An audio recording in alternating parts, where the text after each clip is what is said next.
Welcome, everyone. I'm Shelby Wilson. Excited to see you on this fourth day of the ninth Siege UMD Environmental Justice and Health Disparities Symposium. This day is an exciting day in many ways because we're continuing the great discussions that we've had on day one with Reverend Barber starting out, and then all the great sessions and closing out with a rousing discussion with the NAACP.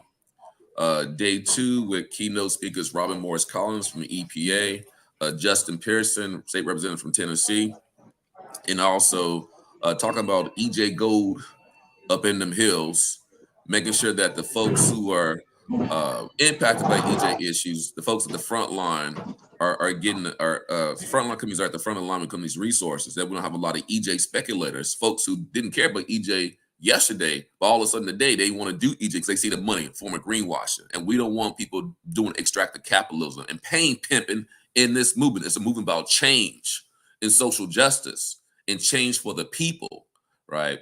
And then yesterday we had a great day of sessions, in-person sessions.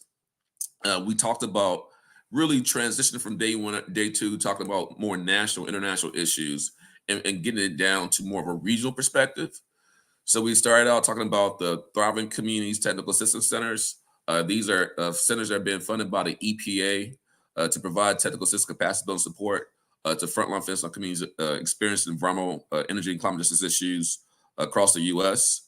Our TCTAC is led by Dr. Hollis with the National Wildlife Federation and myself as co-director for University of Maryland. And then we had a number of sessions that really dug into issues within the Mid-Atlantic region. Our Mid-Atlantic Environmental Justice Coalition, MAGIC, had a session.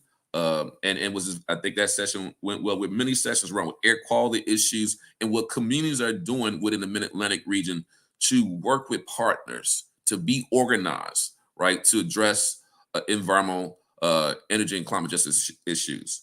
And with today's sessions, we'll continue more of that regional focus. We'll continue to talk about what people are doing and talk about the problems, but we'll continue to dig into what the solutions are and how we can work together. And so for today and Saturday, there'll be more workshop style sessions, more training sessions, more capacity building sessions. We really want to lean in the framework of the TCTAC into that technical assistance, into that capacity building.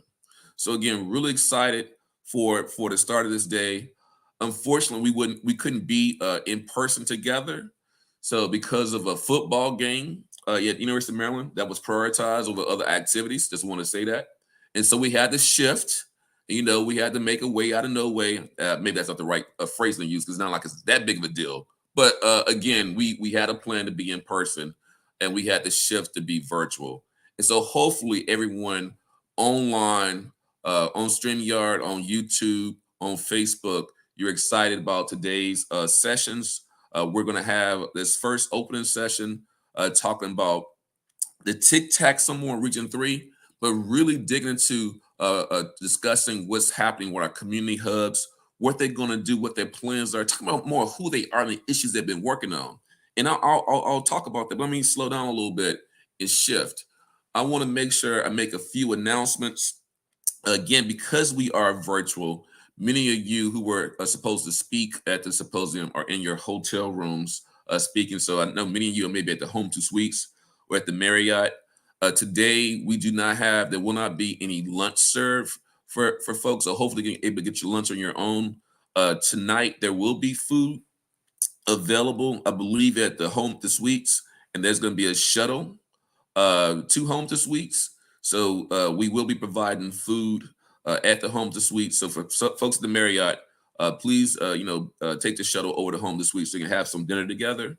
Additionally, I just want to make sure everyone knows that, again, these events are really important. Everything's been recorded. I want to give a shout out to all of our team members who put a lot of work into making this symposium, I think, a success.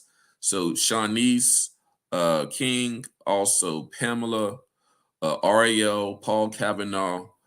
We have Eli, Bacole, and Holly, members of the team.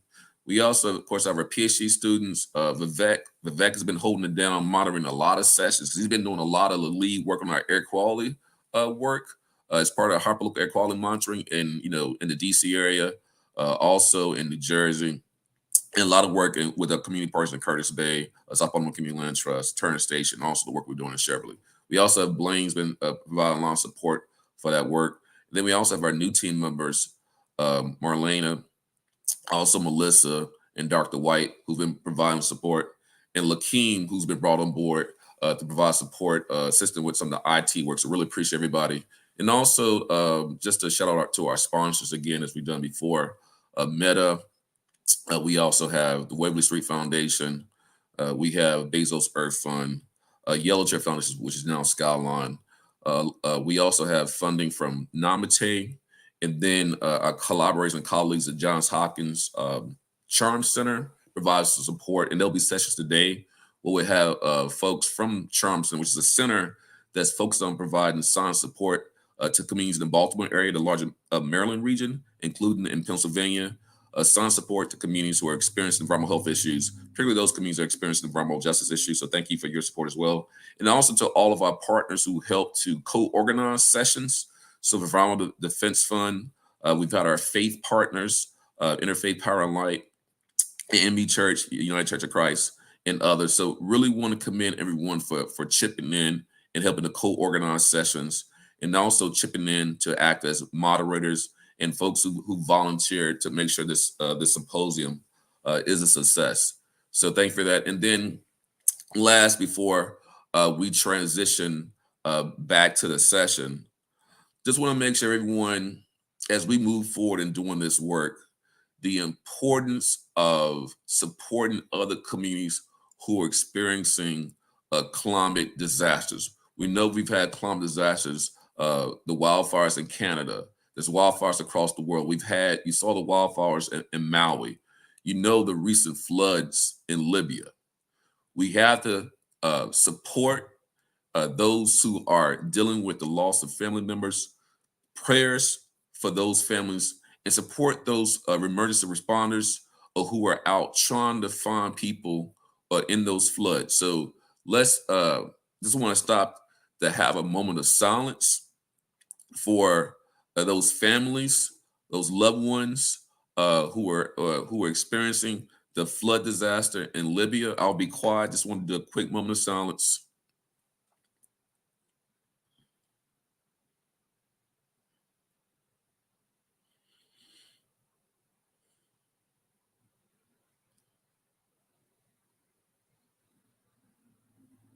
Okay, thank you, everybody. I think with these climate disasters, just our shared humanity and love for each other.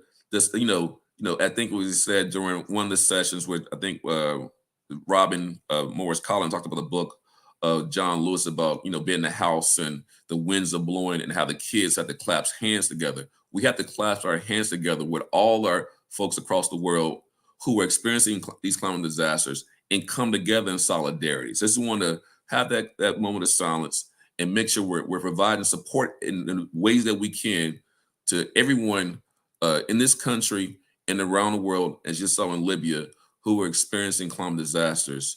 I just wanted to make sure I did that. And to shift back to the session, other partners that are part of this TCTAC are Centro de Apoyo Familiar. And today is the beginning of Hispanic Heritage Month. So to make sure that we are understanding the issues that impact our Hispanic, Latinx communities, and make sure as we begin in solidarity with those communities as they celebrate this month, and how we can work better together to again address environmental justice issues as a point of this symposium, but racial justice, social justice, and economic justice issues as well. So I think I've gone through my basic overview and intro. But what I want to do now is transition back to this session. So today, as I said, we're going to have a discussion about the Region 3 TCTAC. I'm really excited about this discussion. We had some rousing comments about the TCTAC yesterday in the early session.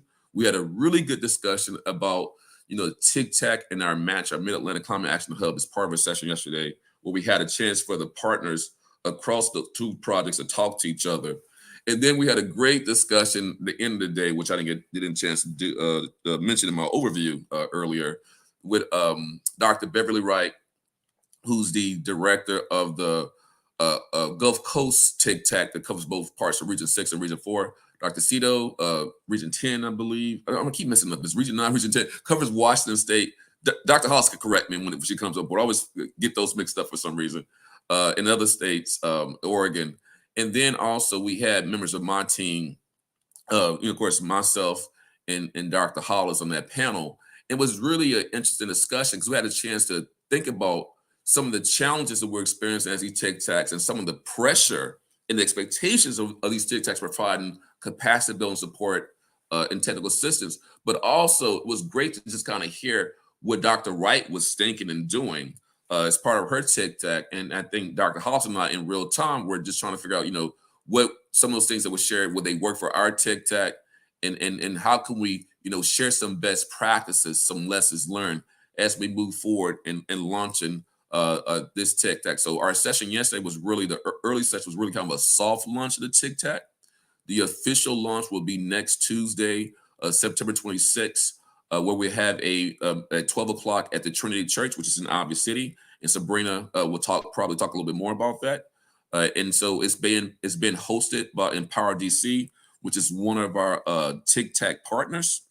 But what I want to do today now is just introduce our panel. I'm not going to do a full introduction, everyone. Just want to jump into it. I know y'all waiting.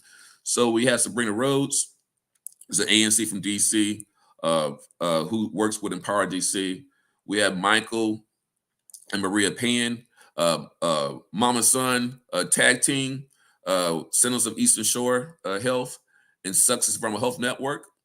We have Adrienne Hollis, who's with the National Wildlife Federation, and she's a vice president with the National Wildlife Federation of Environmental Justice, Revitalization. I'm not forgetting that third part, Dr. Hollis, right? And then we have Jerome Shabazz, who's with the Overbrook Environmental Education Center and also Jazz Tech Services. I know I may have forgot a word there with Jerome.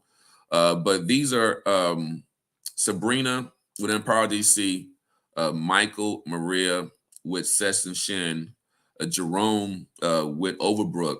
They're members of our community hubs. We also have Wakaria Poole with Central de Apoyo Familiar. Additionally, we have Shoshonda Campbell and others who are part of South Baltimore Community Land Trust. That's the Baltimore Focus Hub. And as I mentioned in our discussions yesterday, we are in the process of bringing in 3 additional community hubs. We want to have one in Appalachia, a community hub in Virginia, and also a community hub in Pittsburgh. And as I joked yesterday, it's not because I'm a Steelers fan. It's the reason why I'm going to have a community hub in Pittsburgh, as y'all can see in the background. So let's get into it. So what I want to ask first, to go around to each of the community hubs, the leaders of the community hubs. Tell us more about your organization and what your organization does, and how participating in this TCTAC is going to help you do your work better, right? What you're doing, what the issues are, and how this TCTAC will help you have more impact in the communities that you're serving. I'm going to start with Sabrina first. Thanks, Jacoby, and good morning, everyone.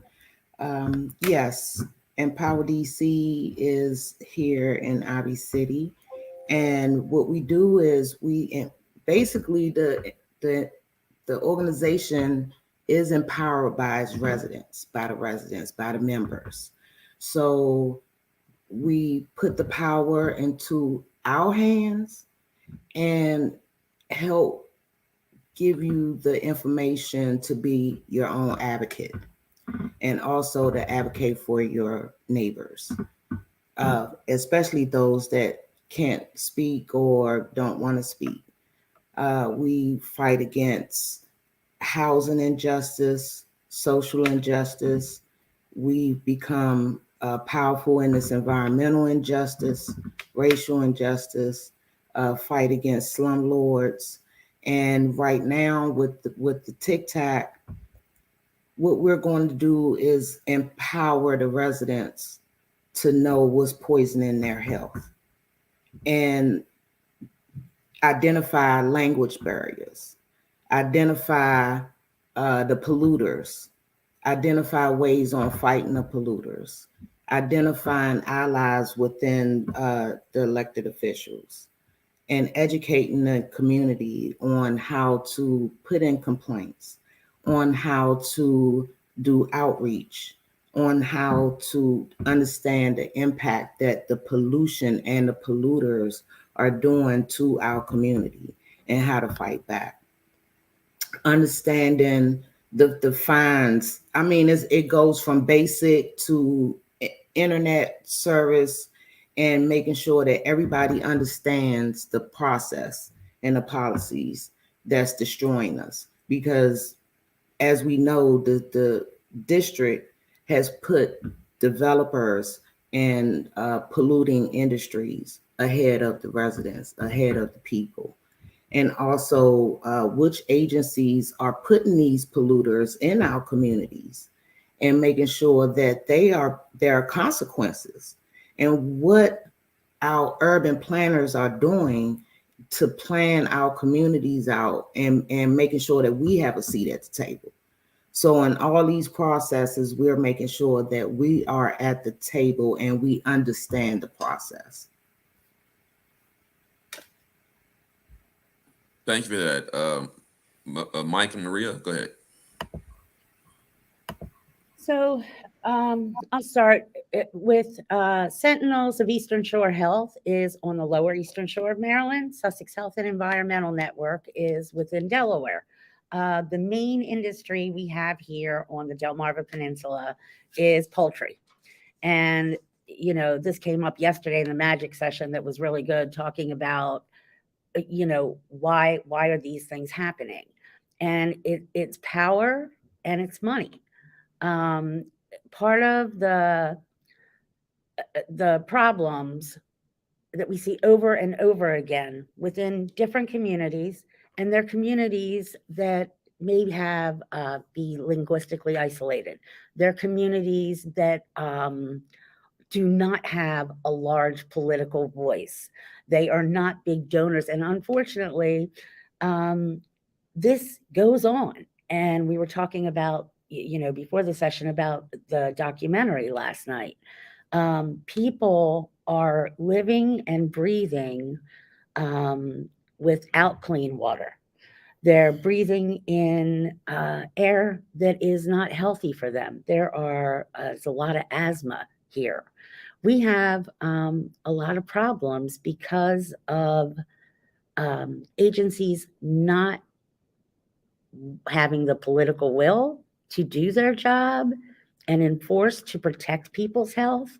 There's not that balance that should be there between corporations and industries being good neighbors, as well as communities being able to live in a healthy environment. And that's not too much to ask, that we all have access to clean water and clean air. Unfortunately, that is not the case. And it's a very sad situation. So we hope that this is going to expand the voices, right, to empower. And it's not only about saying no to things that are being, how do I say, false solutions, right? Like, it's also about building up the things that are good for communities, right? We want good jobs. We want good economic development. Why does it always have to be things that are harmful? And this is all part of training, um, taking tools to the communities, identifying and empowering the communities so they speak with their voice and they are empowered with the knowledge to advocate for themselves, because these are folks, these are our neighbors. They all care. They all have families. They all work hard. And to expect a voice in our democracy is not asking too much. So we are very hopeful that these tools and these opportunities to be given, and it's not only in Southern Delaware that we're dealing with issues. There's Northern Delaware. We have issues there with refineries. Again, so it's all, anybody that is being hurt by people that are just too powerful to actually hold accountable.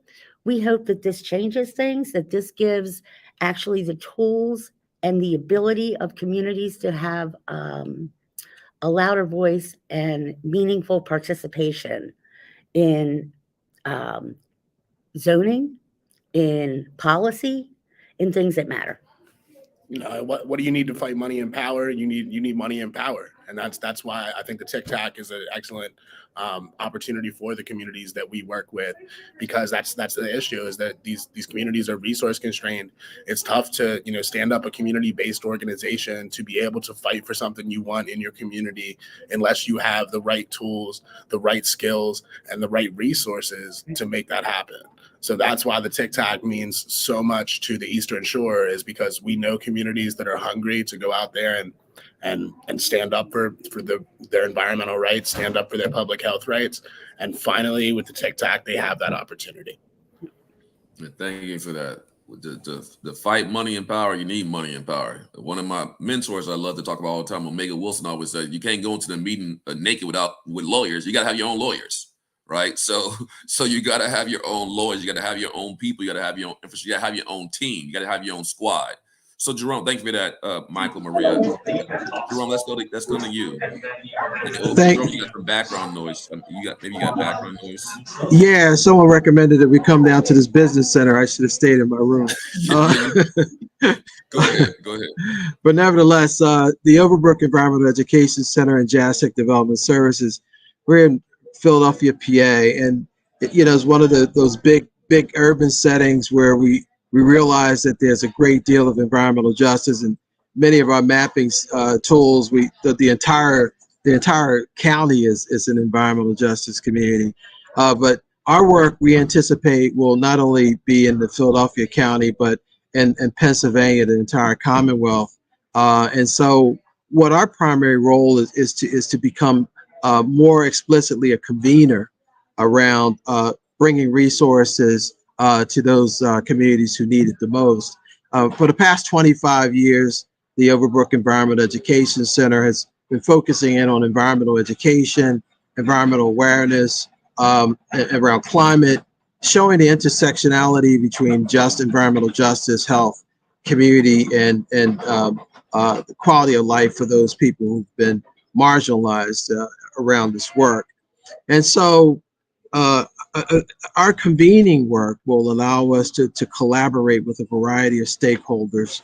I think we've broken down our scope of work into 8 different components. And most of those components are sort of in 3 different sectors around collaboration, engagement, education, and education supports.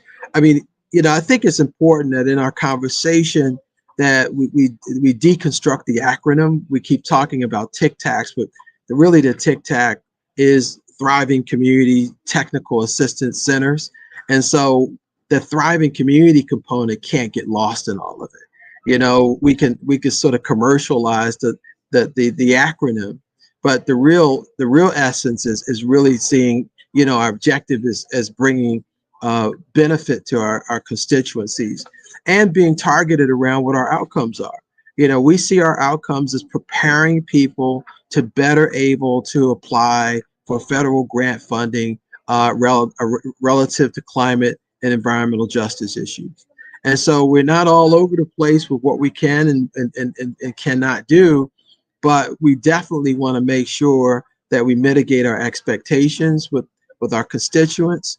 And a lot of that really is falling within the methodology of resilient strategies. And what I mean by that is, it's usually a 3-part process. We talk about catastrophes, for example, or environmental emergencies, people look at that event, but there's things that should go on prior to that event, prior to the catastrophe. If there's flooding in a community, we don't want to wait for flooding and to talk to people about how to prepare for it.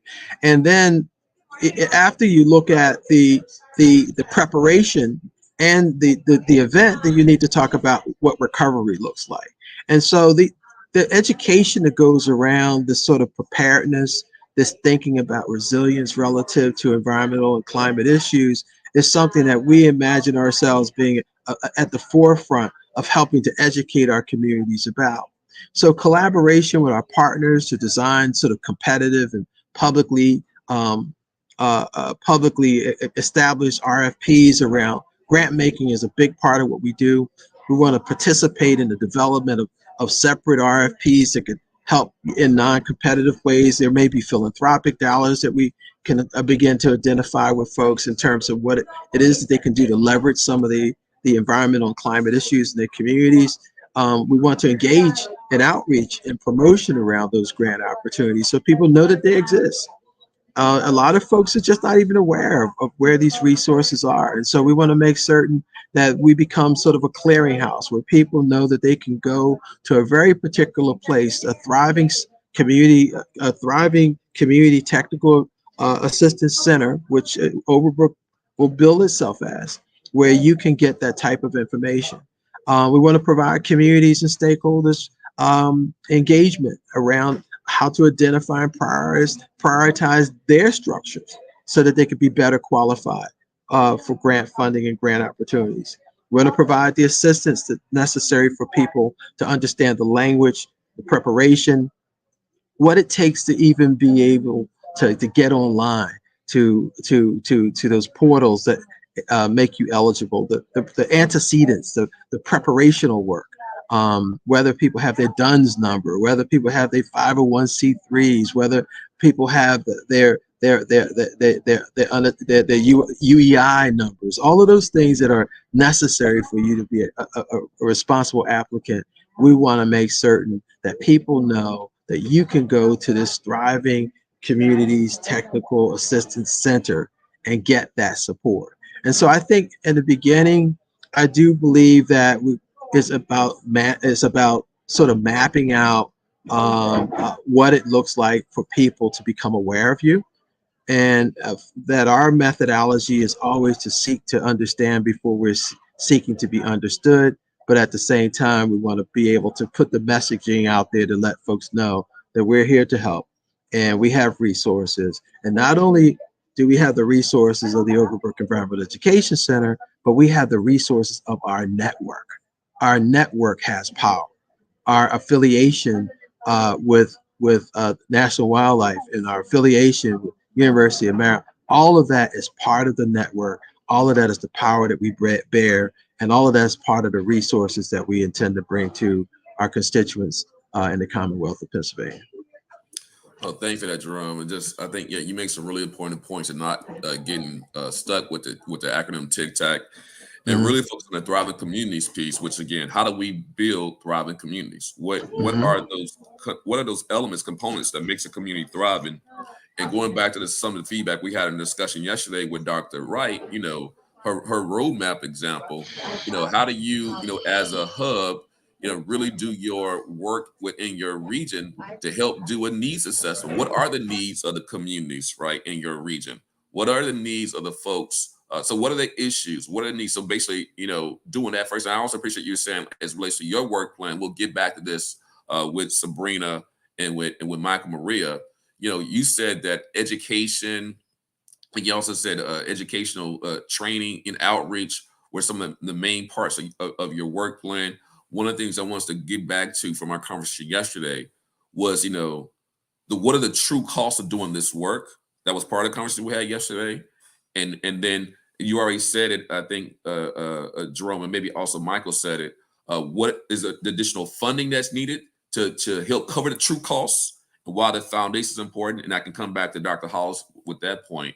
And then some of the other really interesting things that came out of discussion, the TCTAC discussion with the regional director discussion with Dr. Cito, Dr. Wright, myself, and Dr. Hollis. Do we need to pare back your work plans? Is it too much for what you had for the money you're getting? Is the proposed work too much? And I just want to say those few things to help set up a latter parts of this conversation, particularly when we had that really good conversation about some of these challenges and barriers yesterday that we had, y'all. And I want y'all to remember that conversation and bring that to this larger audience, because that was a conversation we had with each other. But I want to make sure we open that conversation up to the larger audience. So I'm gonna go to Dr. Hollis to talk about, what you see as a co-director of this Region 3 TCTAC, what we can do. Before you can do that, one thing I forgot to say, Jerome, in response to Jerome, just want to make sure I put this out there. Yes, it's TCTAC. It's about helping people get prepared for grants. So as Jerome said, how do you get into the system, right?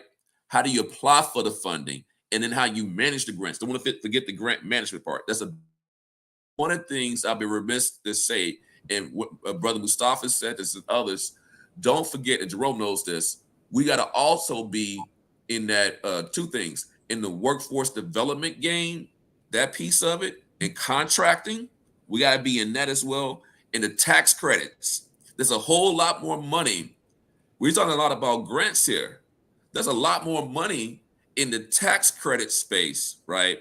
And making sure that I think the TCTAC, as we go through our evolution, our phases, being a one-stop shop service capacity and technical assistance support for folks in Region 3, that it's the setting folks up, it's the submitting proposal in the grants management. It's also that workforce development piece, which Rome is also doing, and also that tax credit piece, where there's a lot of money there. So I just want to make sure I set it to the audience, and also for us to think about how we can differentiate ourselves from other TCTACs and making sure that we're doing that. So I just want to put that out there. Again, I know it's a lot to think about, but as Dr. Hollis prepares her comments and says her comments, just for the community hubs, you kind of think about what I just said and what we talked about yesterday. Again, be prepared to bring some of that into this larger conversation. Go ahead, Dr. Hollis. I'm gonna pass the mic to you. Well, I don't remember the question, so I'm gonna ask one myself.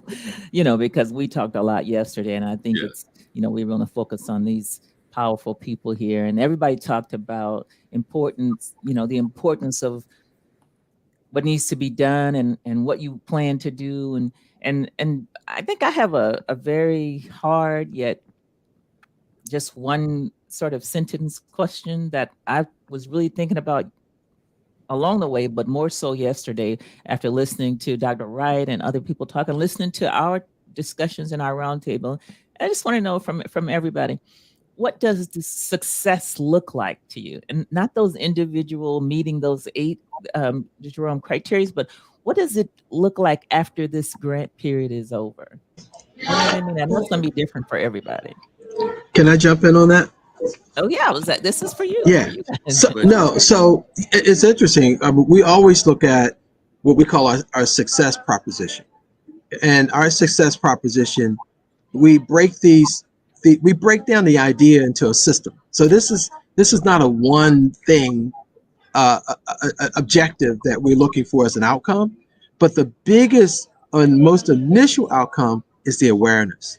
I think the success for us is that people are aware that we exist, that there is a service out there that's specifically tailored to your needs. It's nothing like having something tailored to your needs, and that sort of community-centric approach that people don't realize that we're spending an exorbitant amount of time making certain that we're community friendly and that we are accessible and that our language will be accessible, that our outreach will be accessible in terms of its language, in terms of our methodology, whether we are reaching people through cell phones or whether we're reaching them through knocking on doors or whether we're reaching them through our point of purchase activities. That success for me would be that if anyone who wants to engage in grant making, engage in seeking resources to give leverage and capacity to their ideas and to their organization or to their mission, that there's someone out there to help. So I think in the initial stages for me, success will be for our hub. I won't speak for my colleagues, but for our hub, if we were able to establish ourselves as that type of agency, that support agency within our region, to be able to provide that support, that would, to me, would be golden. Because I think we'll build upon that, and that we'll get that kind of engagement, we'll get that kind of inquiry, if you will, from the people who need it, and then we'll be able to snowball our output around the various services that we're able to provide. Yeah, thank you. So powerful. Um, um, let's hear from, I don't want to call people, volunteer. Just jump in where you can, get in where you fit in. Yeah, I mean, I think Yes. I'm sorry. You want to? Y'all were going at the same time. Yeah. Sabrina, go on. Okay. Success is what success look like for us is to make this normal, and to make this easy, and to make this accessible to everyone, and to make sure that everyone understands the process and understands what's going on in our lives, and we're already suffering, and we already been traumatized. So there's not coming back from that. You can't erase that. But what we want to do is move forward and make sure that the process is easy. Everyone understands that our health is being compromised, so that we have a resource that we can tap into to help create not a easy world, but a way that it can go down in generations, as this is how things are being done, and we're not going to tolerate the way that it's been done. We're not going to tolerate the industries polluting us. We're not going to tolerate the racist system, and that we have a resource to go to and help us understand that we can fight against them and there will be no repercussions. We already suffering from that. Exactly right. Exactly right. Thank you so much. Thank you. I think on the Eastern Shore. Go ahead, Michael. No, I just think it's evident that when you spend time around these issues, you find that somebody in every community that's facing environmental justice issues, your state environmental agency isn't going to do their job, right? If you actually want protection, somebody in your community or an organization within your community is going to have to be advocating full time and have full time staff members, being a watchdog for the community to make sure that they're not going to be trampled on, right, environmentally in terms of their public health. So to me, success looks like every one of those communities being able to stand up an organization on their own 2 feet that can be the watchdog for their community and be effective at that, and get the attention that they need and have the eyes on the issues that they need and be able to effectively stop whatever their community is facing. And, right now, because of, the barriers that exist for those community-based organizations to get there, and we've been through it recently, right? I mean, it's tough going from the small grassroots CBO, or even less than that, just a couple folks at your kitchen table, to being able to actually unlock these resources, being able to actually effectively learn the skills that it takes to apply for funding, to be able to do these things, because you can't do that for free. You can't play the role of your state's environmental agency for free. It's not realistic. So I think every one of our communities being able to stand up on their own 2 feet and receive the funding to do so eventually, from the skills they're going to unlock here, that's what success would look like to me. Everybody having their own little shed in their community, in a sense.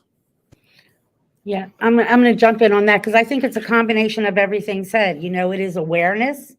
And I'm going to say not only awareness for the community issues, but awareness to the general public that this is going on. I mean, when do things change? When people realize that there is a moral obligation, right? That we have to feel like these are our neighbors. This is our community.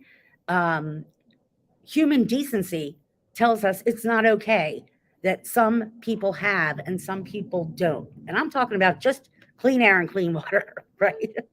So, Shakobi, you taught me this a long time ago, and I love this word, empower, right?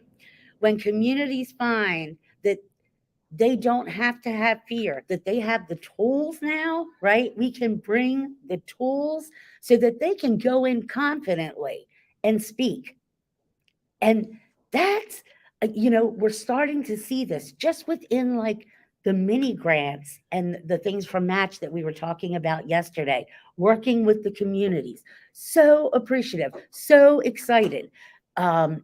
Because they never had these opportunities. Finally, someone is getting it right and putting the money where it belongs. And where does it belong? Where it's most effective. Where is it most effective? On the ground, in the communities where they need their voices to impact change. Someone online, thousands of miles away, big NGOs that are not on the ground, it's not reaching where it needs to go. So I am so excited for it's a gift and an opportunity, but one that is long overdue, and it's a necessity. So Yeah. in Thank you. power and education. Yeah, all of these, and I'm turning it back over to you, Dr. Wilson, because I just want to share, for me, success, just like you said, Maria, is all of those things. One of the things is I want everybody to react the way Dr. Wilson did yesterday when he found out about the new grant, and the way you all reacted yesterday when we talked about the new grant. I want everybody to have that. I don't want people to be turned away because they're EJ, right? Automatically disqualified because they don't write like a professional or whatever, And and after this is over, I want issues like direct pay and paying people to do the work to be the norm, right? I want, like you said, Marie, doing it the right way for the right reason to be the norm. I want people to use common sense and recognize that just because you did it one way before doesn't mean that's the way it's supposed to be now. So, and Dr. Wilson, maybe you want to share some, and I'm turning it over to you about Yeah, what well, thank you. success looks like. Yeah. Yeah, no, thank you for that. No, it was really interesting when you made that announcement, because I think, just for the audience, this team led by Chesapeake Bay Trust received a grant through the Community Urban Forestry Program. And so that grant has historically Black a university partner, Howard University, Dr. Teron, who's now at Howard, who has a forestry, green infrastructure background. Chesapeake Bay Trust, who's done a lot of work in that space in the state of Maryland with the Trees for All program, or helping to manage those programs through the state of Maryland. I think maybe even some other entities within the region as well. And so, how do you use trees as a way to build health, grow in a community, like Jerome said, thrive in community. So it was exciting to get that announced, because again, as part of that project, our community hubs, which I'll outline again, we have community hubs that are part of our Mid-Atlantic Climate Action Hub. We have groups from New Jersey, SWIA, down to Virginia, UPaul, and we cover almost every state in the Mid-Atlantic. If you include New York, we don't have groups in New York as part of Match, and we don't have West Virginia community groups yet. But in all the other parts of the Mid-Atlantic geographically, we have hubs. And then, of course, the TCTAC, we have overlapping hubs, but mainly only focus on Region 3 of the EPA, right? And so that opportunity, so our hubs will be getting funding through Match. They'll be getting funding through the TCTAC, and the same hubs will be getting funding through this new resource, right? So it's helping to, thrive and keep helping to, you talking about empowerment, building capacity, and I talked to Jerome about this, and I think we said this in one of the sessions too. You got to get to a certain point, if you're going to address the true cost of this work, you got to have enough money to cover all those true costs. And I think with that pot of money and additional pots of money, we'll be able to really help get to those true costs. But when I want to, and that to me, so being able to get that funding for our partners, that's success. Being able to make sure folks have skills now, as we already said, to write their own grant proposals, that's success. Being able to do their own grant management, that's success. Being able to get their own UID and 501c3 set up, that's success. Being able to get the money, getting the application is great, but getting the money and then seeing the work on the ground, right? Because what happens a lot, and I want to talk to this again, it's not about me, because I know I'm talking to y'all. So, a lot of times in some of our collaborations, a lot of money, IDCs get taken off, and that money doesn't hit the ground in the community. Or because of systems in place, we can't get the community partners their money in time. And I just say that, y'all know what I'm talking about. That's not good either. So there's some inequities built into the system. So as part of this TCTAC, success is we are dismantling those inequities that are created by these systems, as Dr. Hollis said, paying people up front, right? Making sure the workforce development people. I'm gonna say some, pass the mic back to the one of the things I want to say. You said this, Dr. Hollis, and this I'm gonna harken back to Dr. Wright, the community university model, and Omega Wilson, again one of my mentors. Communities know what to do. They should be the engines of change, and this work is economic opportunity for the community too. I just want to make sure I say that. That's why they should be leading the work to get paid to transform their community. Okay, so I want to pass the mic back on that point. If others want to chime in on sort of either the challenges and barriers, remember I said earlier, going back to our discussion we had in our closed session, or even going more into your vision, right, for how we make sure this TCTAC works well for you as an organization and for the communities, constituents that you serve. Who wants to jump in on that? Yeah, I'll jump in. It's interesting when you talked about rethinking capacity and rethinking what our scope should be in the work. I think it's really great to have what I like to call an aspirational profile, because that really speaks to our desire to really want to help and serve our communities.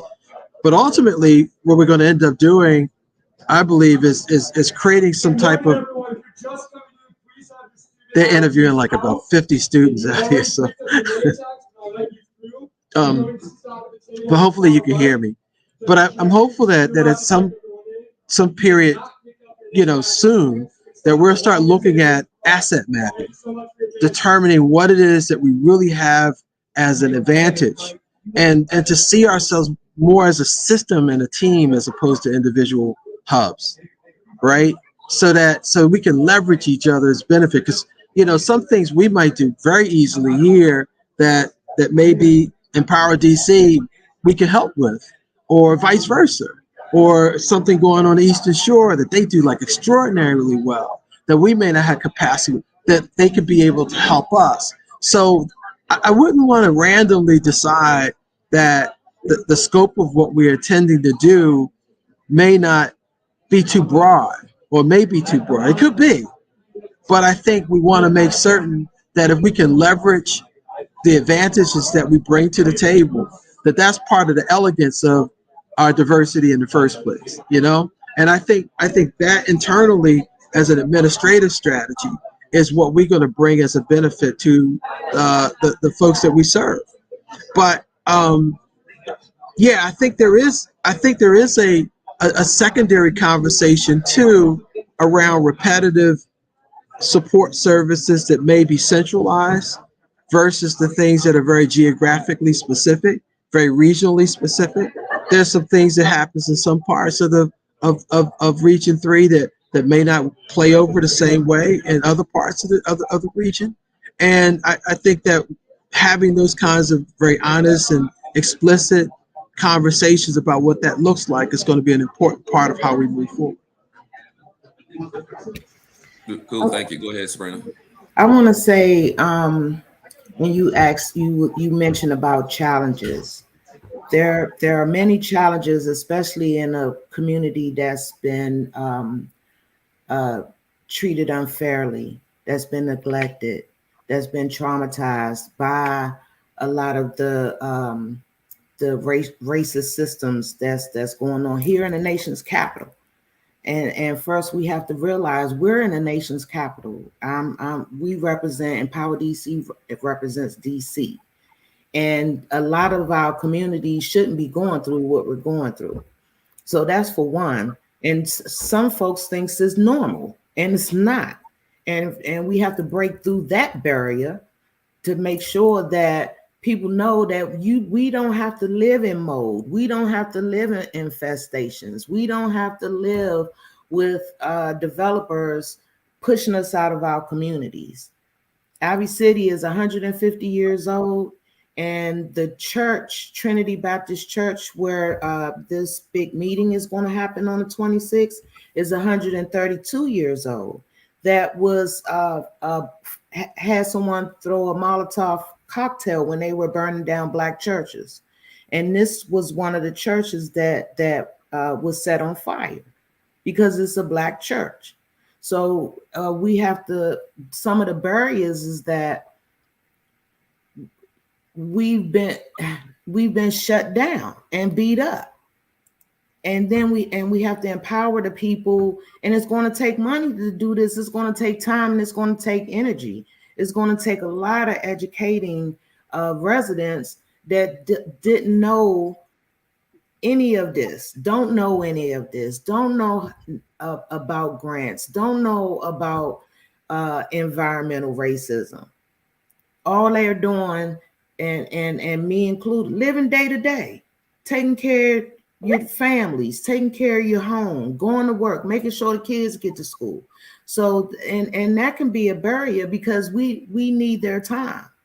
How are we going to get time from these families that all they're doing is wanting to live in peace, and they want to take care of their households, and they want to do it in a way where they can keep a roof over their head?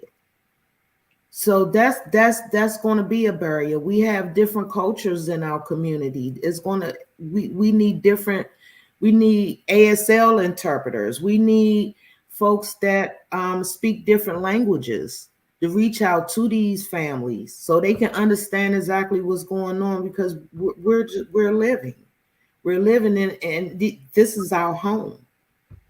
So then we have to make them realize that, yeah, this is our home, but people need to do better, and we need to demand better, and we need action, and we need to vote for elected officials that's going to be for the people and not for capitalism, not for profit, not for these companies that are smoking us out. And so that's a lot. That's the basic thing right there.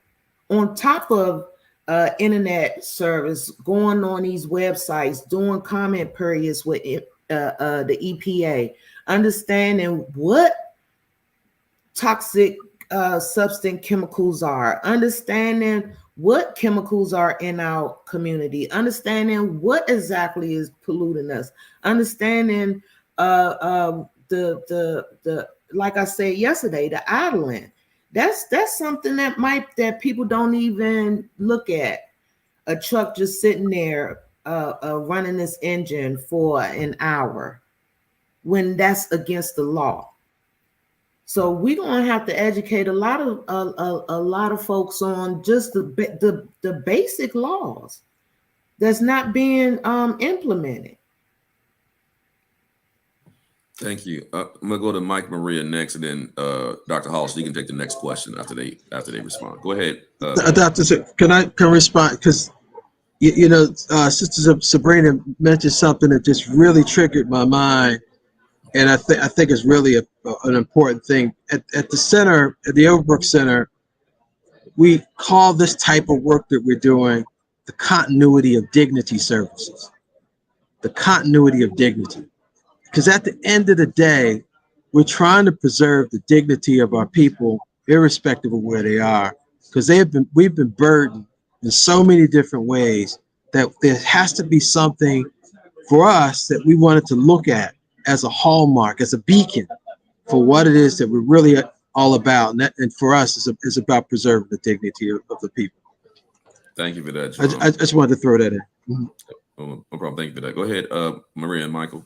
So the one thing I want to bring up, and we hit on this yesterday, but I think it's really, really important. And I think Dr. Wilson and Dr. Hollis really understand and are trying their best to navigate the system, because it takes, when we're dealing with hubs, these are not big, wealthy, big green groups. These are not, and it takes money to do this work. What did you say? It takes money and power to beat money and power, right? And the whole system has been designed not to go to where the money is needed, right? And we're finding this out through there in the ways that we have to set up different systems in order that the money can flow through to not to do the work, because we cannot do the work without the money. We cannot hire people until we have money to do the hiring. So this has been really such an education for me to see how this whole system, like, you know, the environmental racism, it goes down through the whole system, even of structuring on how we do the work. It's really been a big education. But talking about like when we go into these communities and the money that it takes, and I'm just going to give you a simple example. This came up yesterday with the Title VI civil rights complaint was filed in a community where the closest to populations where they want to put a biogas facility in, by the way, a residential zoned neighborhood. We're talking about risk of explosions, all kinds of problems. You know, there's threats, 73,000 tanker trucks on these roads that are not equipped for it. The two closest communities, one is English as a second language Haitian Creole, and one is English as a second language Latinx. Now, let's think back. What's going on in this country right now? A lot of folks, work for the industry. People are scared to even talk because of retaliation, maybe against their job, maybe in order to even get the information, you need translators, you need a safe space, because they're not going to go oftentimes into a government building somewhere where they have to put their name, because look at the nonsense going on throughout our country right now. So like just the expense of dealing with that, you're talking about two different languages, translated, it takes a lot. And it takes a lot of resources. So when you really start digging into this, we have now live stream of Latinx radio, right? Live stream of Haitian Creole radio, and that's what we've been, tapping into to get the message out.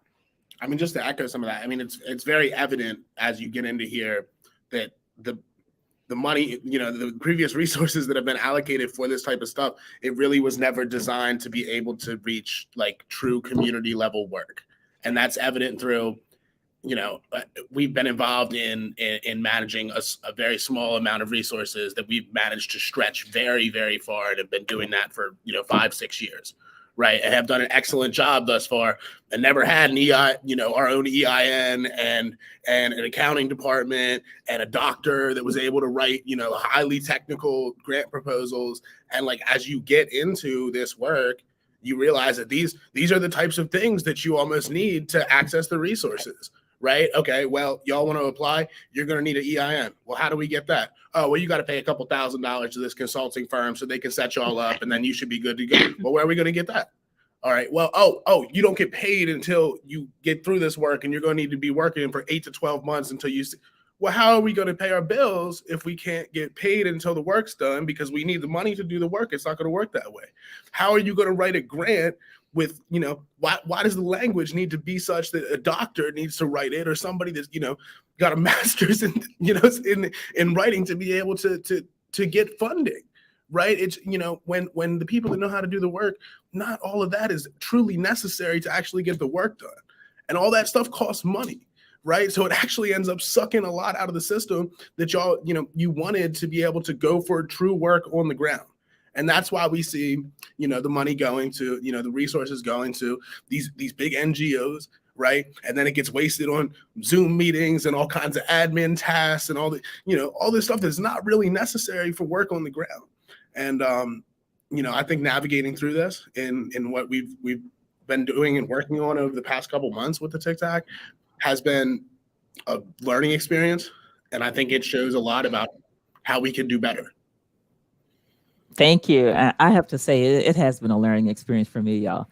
And thank you all for being so patient. When I know Jerome will come into a meeting and calm us all down, and be the voice of reason, because everybody's so passionate about the work. And so when I think about this, this is, all these barriers that we're talking about, that we've identified, that we spoke to the White House about, and you know how Dr. Wilson is very passionate when he speaks. And you know, if I, there was a person from one of the other TCTACs who talked about having some doing some universal work from across all the TCTACs around policy. But I'm wondering if you've given any thought to, if there was one thing you could change right now, right, with policy, or we need to focus on. And maybe you haven't thought about this, and so if not, I apologize, but that's the lawyer in me. But seriously, one thing you could think of right now, what would it be that you would want this TCTAC to address, that we should, you know what I mean? Just that in your perfect world. Anybody? I'll jump in on this because I'm sorry. This is like, I've been dying, not only in the States. We need federal. We need the right to clean air and clean water.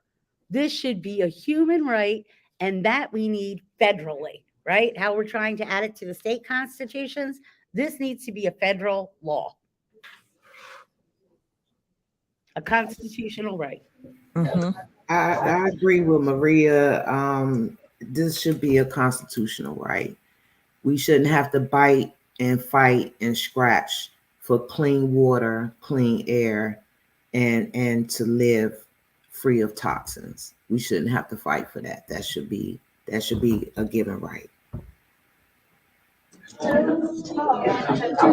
So if I think I understood the question, one of the issues that we've been pushing for, a very technical issue, is indirect cost allocations for grants. And most of the nonprofits have this de minimis 10% contribution for indirect costs. Meaning that's the operational cost that we could use to run our organizations beyond the direct cost of personnel and expenses that you really can't benefit from. And I think when we talk about capacity building, even if you get larger grants and you still can't allocate more of that to the development of your organization, you still don't really get the capacity, a structural capacity benefit that you need. So I think for me, one of my wishful, well, not even wishful, I'm working on it, the effort of really trying to get folks to understand that when it comes to nonprofits, when it comes to community organizations, everybody's hyper sensitive about whether we're going to waste the money. Where I've seen organizations waste millions of dollars and not even come close to the outcomes of what it is they projected to do, and no one thinks of that as a big issue. And I'm not saying it shouldn't be efficiencies, don't get me wrong. I'm just saying that too is a micro marginalization that's placed on nonprofits and really communities of color and folks who approach these issues versus institutions who do the same work. So I think that we really need to make certain that we have the tools to not just survive, but to thrive. And that we need to make sure that the dollars and the resources that are allocated to us is fairly augmented so that we can get the job done. Because, it's interesting when you think about the institutions that can use indirect costs, and they had those high indirect cost rates, they didn't all get to 60+% one shot. They kept justifying the need. And I think I want to see us get better at technically justifying our need so that it's not just anecdotal amongst ourselves, that we have the real evidence to prove that, we need more than 10% too. So I'm looking for, if that answers the question, Dr. Alice, that's one of my things, is to make sure that every tool is necessary for enabling us to make certain that we have the resources we need to get the job done. We want to focus in on that. Follow the money. That's wrong. Exactly. That was one of my soapboxes on Knee Jack. Follow the money. Show me the money. Map the money, right? And I just want to Yep. respond to that very important point that Jerome just made about our indirect cost rates, the overhead, right? So I talk about inequities in the system. You cannot have all this billions of dollars coming out from the federal government through the Inflation Reduction Act, the BIL, using this Justice 40 framework. That Justice 40 framework needs to apply to the indirect cost rate as relates to who is supposed to benefit. 4% of any overhead should go to frontline, fence line communities. I'm gonna say that for the audience. That is not 40% for organizations to get bloat. There are certain RFPs that we worked on NEJAC to ensure that certain types of organizations were not the leads on those projects. That's the reason. You have a built-in extractive capitalistic component to your administrative infrastructure. Universities, when you're taking 56% off the top, that means you are disqualified from getting these dollars. You should be disqualified from leading these programs because it's about social justice. That is an injustice in itself. So how should you be allowed to lead a grant when the whole goal of it is to address social injustice? That's insanity. So we want to make sure, I'm speaking on behalf of myself, I know the husband will be happy me saying this, to make sure we really make Justice 40 happen and to disqualify anyone who has extractive, pain pimping, colonialistic, capitalistic system is part of how they do their work. We don't need that. And that's real talk, folks. That was what came up yesterday. So how these true costs can't be addressed on the community side when some of the lead partners have a nonsensical IDC rates and those dollars never get back down to adjust the work. That is an injustice in itself. And from a policy perspective, I'm gonna pass the mic back so you can close us out, Dr. Hollis, with some high-level short responses from our hubs. I know I'm talking too long. That's a policy change for our federal colleagues who may be listening in on this call, and state colleagues. Disqualify anybody has exorbitant IDC rates when you're trying to address social injustice. You don't should be getting it. This is the people's money, ain't your money. Go ahead, Dr. Hollis. Yeah, I just want to say I agree. And interestingly enough, I know that foundations can request that no indirect be taken out. Interesting, right? I just found that out. And I don't know why organizations can't do the same thing. When I was at FAMU, they had a rate specifically for communities. They shouldn't have a rate, but they had a very low rate over, for communities. That's something to do. I prefer no rate at all, but I'm just saying that there are things that other people do that they need to be thinking about. So I certainly agree with that. I don't know if you wanted Dr. Wilson to look at a couple of the questions. The comments that were in the chat. If you want to take a comment to open it up to the panels, we got to close out of here at 10:15. Yeah, we have maybe get a little bit longer if you want to go to 10:20, but we're supposed to start again at 10:30. So take a couple, but we want to be out of here no later than 10:20. Go ahead. Yeah, it looks like most of them are comments. Although somebody asked when are grant proposals due for the community urban forestry program grant money. I'm not sure that's if you're talking about. I don't know the answer to that except the one that you received has closed. A while ago, but I was going to say at the White House, we did get a list of funding opportunities that we're going to put on the website, on the TCTAC website, on both of them, right? The one that University of Maryland is creating that has resources and things, and the one that we are now correcting that we've created at NWF, but it's all of us together so that we can put those resources and make them available to everybody. And Dr. Wilson, you want to add to that? Yeah, no, thank you for that. So yeah, that program I believe is closed, but we did hear 2 days ago when we were at the White House that there was supposed to be another $1 billion from the USDA, I believe, for a forestry program, and I think it's specifically focused on trees. And I just wanted to give a shout out to anybody who's working on trees, food forests. Benita Deeb, I had a great conversation with her. Jamba Farms. Anybody who's doing food forestry, urban agriculture, hydroponics, aquaponics work, tree planting, green infrastructure, you should be applying for that money. Okay. And so we may be able to provide some assistance to you as part of our TCTAC services. Because one of the things I want to say is, we are in this ramp up mode. And I think this came out of discussion with Dr. Wright yesterday, but we still got to be participatory and available to help people get these grants. That's billions of dollars. That's RFPs coming out every day. Yeah, my head was spinning. Literally, my head was turning around on like one of those bobbleheads when I was at the White House. I was overwhelmed. But if I'm overwhelmed, right? I'm overwhelmed. What it means for our community parties. So we have to be in the game. And so we can't let the ramp up, we can't let the perfect, I can't say it right. Go ahead, Doc. Y'all know what I'm saying. Go ahead, Dr. Hollis. Complete what I'm trying, my thought was trying to say. Don't let the perfect be the enemy of the good. Exactly. Thank you, Jerome. So, Thank you, because our that's heard ramp up is, waiting 3 or 4 months. We got to go ahead and get people assistance while we're doing ramp up. So one of the things I want to say, now I know I'm talking too much to pass the mic, but I think we're going to have to create some, maybe work on some template proposals for folks that they then can modify. That'd be maybe one way to hack the process. And that's just something I think, just as a TCTAC, we may, as a strategy to be more timely and responsive, we may have to do that as we go along. So I just want to say that and pass the mic back to Dr. Hollis. Go ahead. Yeah, and before we have to close out, but apparently the question was about the grant that you just found out about yesterday. So can I just say that he just found out about it yesterday, and so I'm not sure, Dr. Wilson, if y'all have a date to even kick off any work that you're doing on that grant yet. Yeah, we have not had a discussion yet. The primaries on it are Casey Wetzel, who's a program manager at the Chesapeake Bay Trust. Shout out to Casey, who may be listening.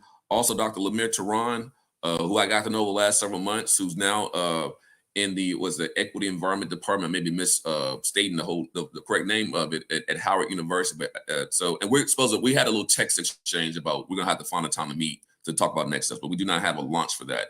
I see the other question, next question in the chat is, there's a three-part grant writing workshop series. I'll talk about that. So we're gonna, as part of our TCTAC services, we're gonna have a 3-part grant writing series starting today, going to Saturday. That's been led by Dr. Kavanaugh's Minimum team, and also the Environmental Finance Center, Dr. Berrien. She's gonna be leading that work. They'll be leading that work. So we have like an introductory workshop on this, how to get into the system. And that's what Jerome talked about before.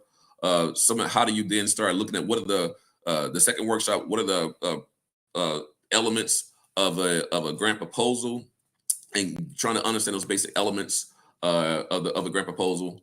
And then the third workshop is on a RFP that's out now from USDA. It's not the same one I mentioned before, but we thought it would maybe interesting to kind of walk people through a USDA RFP, because a lot of EJ issues are food related, and food is a great way to connect the dots across food, energy, water, social justice, empowerment, workforce development.